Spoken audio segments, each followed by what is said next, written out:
Ini kalau ada pendakwah yang ngomong, misal kalau rumah ada gambarnya atau ada patungnya atau ada anjingnya di situ, maka para malaikat tidak akan masuk ke rumah tersebut. Mestinya kamu itu iskal, janggal dan bertanya, malaikat itu siapakah namanya? Jangan kalau malaikatnya Israel, sang pencabut nyawa, di mana di situ ada ono sakaratul maut yang tidak mau mati duluan. Itu beneran dong.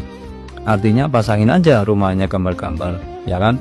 Banyakin pula patung, aman kan nggak mati-mati. Saya sudah bilang loh guys, bolak-balik lah ya. Jangan dululah menyimpulkan kalau pemahaman yang didapat itu belum yang benar, kafah baik secara tersurat maupun tersiratnya itu. Dan saya tahu kok hadisnya, ya kan hadisnya bunyinya seperti ini guys, la tadkhulul malaika baitan fihi kalbun wala suratun tamsiula, seperti itu kan. Oke, dalam segi makna emang begitu, yakni malaikat tidak akan masuk pada rumah yang di dalamnya ada anjing dan gambar patung atau apalah itu. Sahih lagi hadisnya guys, lah ya gimana gak sahih ya kan, wong Bukhari Muslim. Namun ya itu perspektif kita itu loh tentang hadis itu jangan lulu diartikan secara suratan saja atau harfiah saja guys. Kalau diartikan secara suratan saja maka jelas kelirunya. Jadi misal menjumpai hadis ya kan, namun di situ bertentangan dengan ayat, maka cari dan pelajari makna tersiratnya itu loh. Kok malah berhenti.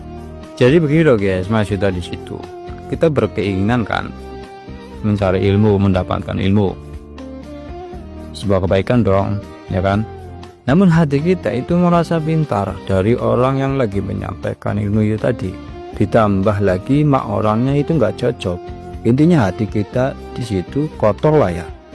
Ya nggak bakalan masuk guys ilmu itu, nggak bakalan. Lawang kitanya menutup duluan. Sedang ilmu itu akan masuk dan bersemayam cepat lah ya, itu ketika hati kita sudah siap menerimanya, artinya hati kita yang bersih. Nah di kitab Ta'lim itu sudah banyak guys, yakni menjelaskan adanya mendapatkan ilmu yang mudah gitu loh.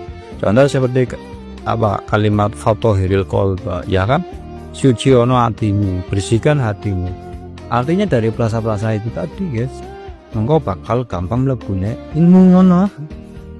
Nah di sini rumah yang dimaksud dalam hadis tersebut itu hati kita. Sedangkan seperti gambar patung dan hewan anjing itu sama halnya perasa-perasa kita itu tadi yang kotoran lah ya. Ya sedang malaikat itu sebuah penisbatan dari ilmu jelas. Jadi benar gak bakalan masuk ilmu itu atau para malaikat itu misal hati kita itu belum yang siap menerimanya, karena begitu kotor hanya hati kita itu tadi loh. Sedang ilmu dalam sebuah penggambaran itu sesuatu yang suci, ya kan? Sesuatu yang suci, ya nggak bakalan bercampur dengan sesuatu yang kotor. Nah, jika pun ada keterangan lain lah ya dalam sisi keberkahan sebuah rumah, ya kan? Maka arahnya pada sebuah kebersihan, guys. Kebersihan rumah itu, tahu masjid itu rapi, suci dan nggak berantakan lah ya tatamannya. Makanya banyak orang yang di masjid itu betah. Datangnya pun biasanya hanya mau naruh uang atau naruh duit saja setelah sholatnya, ya pada kotak amal. Dan itulah yang disebut sebuah penggambaran berkat dalam hal yang ini guys. Begitu pula rumah, kalau rumah itu bersih, rapi dan gak berantakan, aku yakin muncul keberkahan. Ya minimal lah ya, buat penghuninya itu pikirannya tenang, tentram dan damai.